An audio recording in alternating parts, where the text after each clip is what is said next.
Good morning all of you. Welcome to today's Grid and Cloud Computing class.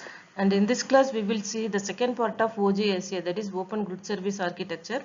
And from this class we will learn the grid service interfaces, grid service handle, grid service reference and grid service migration. The first one is OGSA framework, and this framework built on two important technologies. First one is Globus Toolkit and second one is web services. And these two will provide a very good programming environment.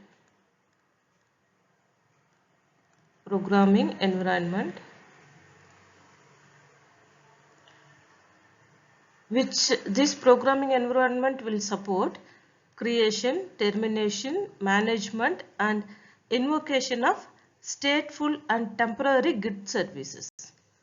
So the grid services will be created, terminated, management and invocation of stateful and temporary grid services, and those will provided via a standard interfaces and agreements. This agreement is called as SLA, that is service level agreement between the service provider and service consumer. Agreement between service provider as well as the service consumer. And this OGSA framework specifies the physical environment, security, infrastructure profile, resource provisioning, virtual domains and execution environment for various grid services and API access tools. API means application programming interface access tools. The next one is the importance of OGSA interfaces, and here the OGSA is centered on grid services. That means we are going to create, terminate, manage, maintain, providing security for these grid services. Hence, we need a special well-defined application interfaces to do all these services. And these interfaces should provide resource discovery, dynamic service creation, lifetime management, notification and manageability. And the conventions must address naming and upgradability. The next one is grid services, and the grid services are basically web services, and those web services should be improved with some characteristics and services. We can create the grid services, and these improvements are introduced by OGSA. Let us see all the improvements one by one. First one is stateful and potentially transient services, and second one is service data, and third one is notification, service group, port type extension, life cycle management and GSH and GSR, that is grid service handle and grid service references.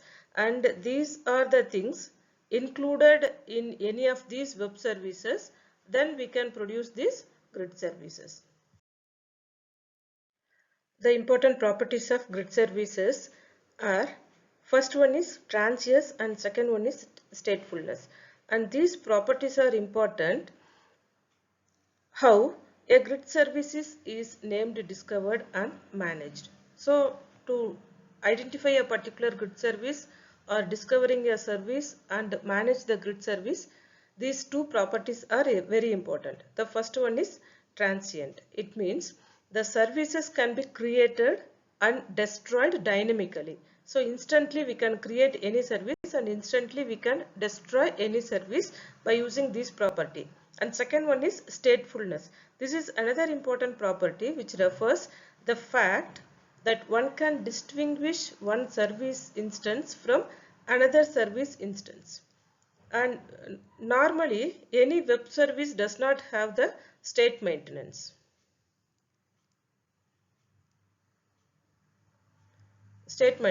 But here it is important to maintain the client's previous interaction and needs to extra information in each request and get the client state in case the client interactions are to be taken care of. Okay, so to taken care of all the client interaction, the state maintenance is very important. This is added in all the grid services.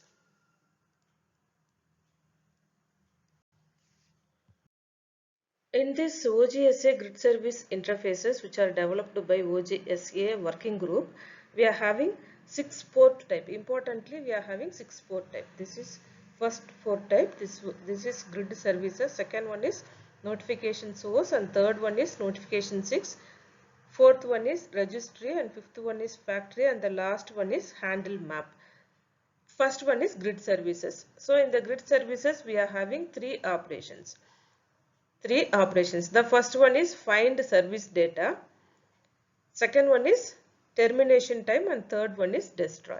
Find service data means it is a query, a grid service query of a grid service instance, which includes handle, references, primary key, home handle map, interfaces information, and service specific information, and extensible support for various query languages also. So find service data, how we are going to find a service? Here, by using a query, we can find a particular service which includes handle, reference, primary key, home handle map, interface information, and service specific information. And next one is termination time. So the termination time can be get or set during the grid service instance. And third one is destroy. Destroy means terminate the grid service instance. And the second port is notification source, and notification source operation is subscribe to notification topic. For particular topic we can subscribe, that is subscribe to notifications for service events which allow delivery via third party messaging services. Third party messaging services, for example BSNL,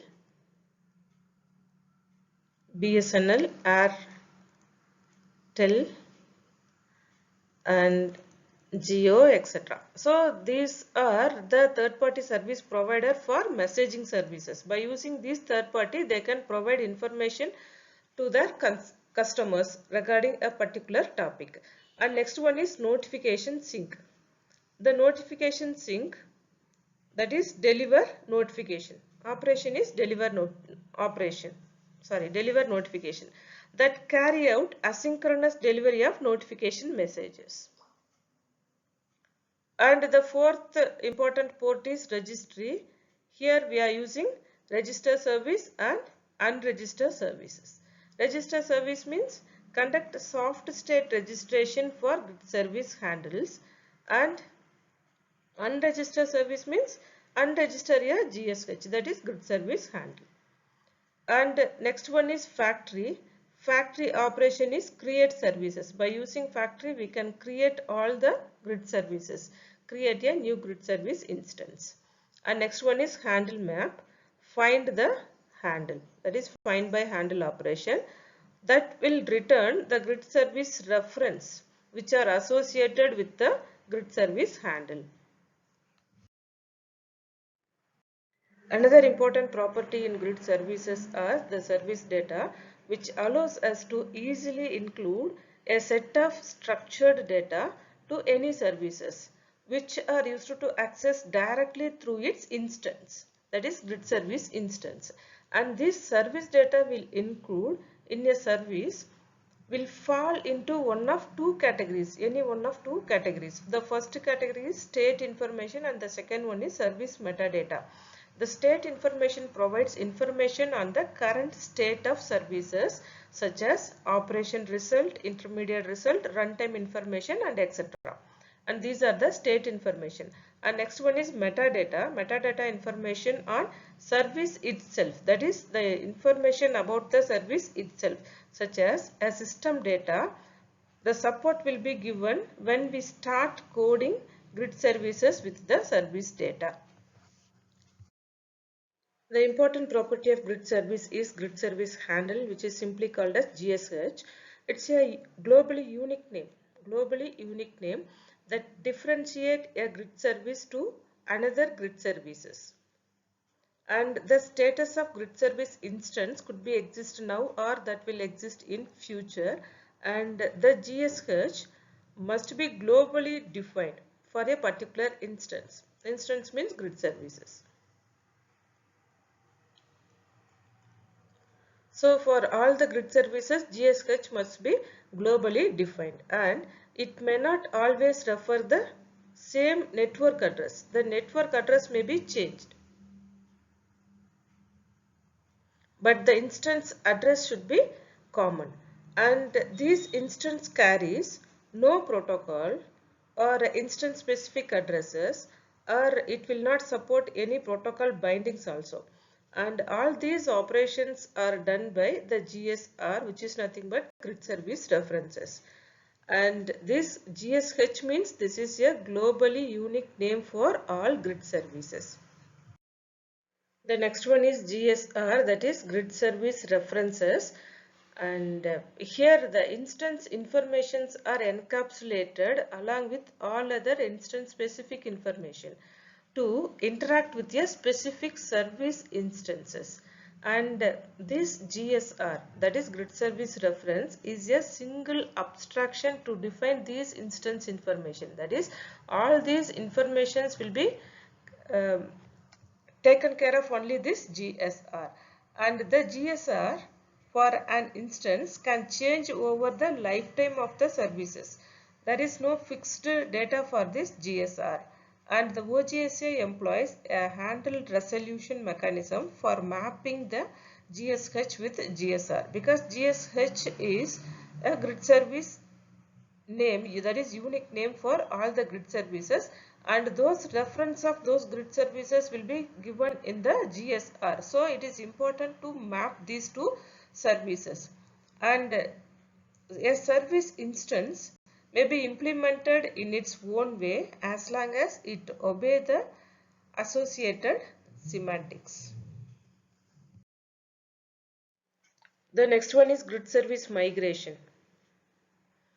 The OGSA model defines a standard interfaces, which are otherwise called as factors, which are used to implement the lifetime of service references, that is lifetime of grid service references. Any service that is created must be address the former service as the reference of later services. So the address is very important here. And the factory interface. What is the purpose of factory interface? That is used to create this create service operation. By using the factory, we can create all the grid services. By using the operation create service operation, that is create service operation, used to create a requested grid service with a specified interface and returns the GSH as well as the initial GSR. GSH and initial GSR for the new service instance. And next one is the register the new service instance with handle resolution service.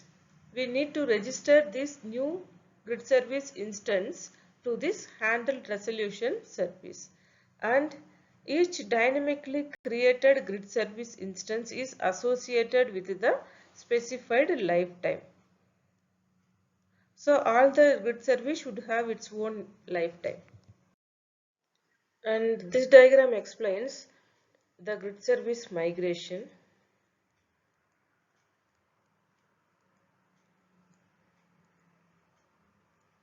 Grid service migration.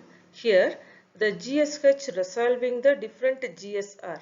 GSH is here. GSH is a unique name for all the grid services. The handler service will provide the GSH to the client. With the reference of this particular name, they will get the GSR. GSR means grid service reference from the service instances. So initially the client will get GSR1, and after the migration of this particular service instance from one location to another location during time t, the location will get changed. So this is diagram A and this is diagram B. So the diagram B explains the migration of service instance from one location to another location. Now the client will get different GS, that is network address.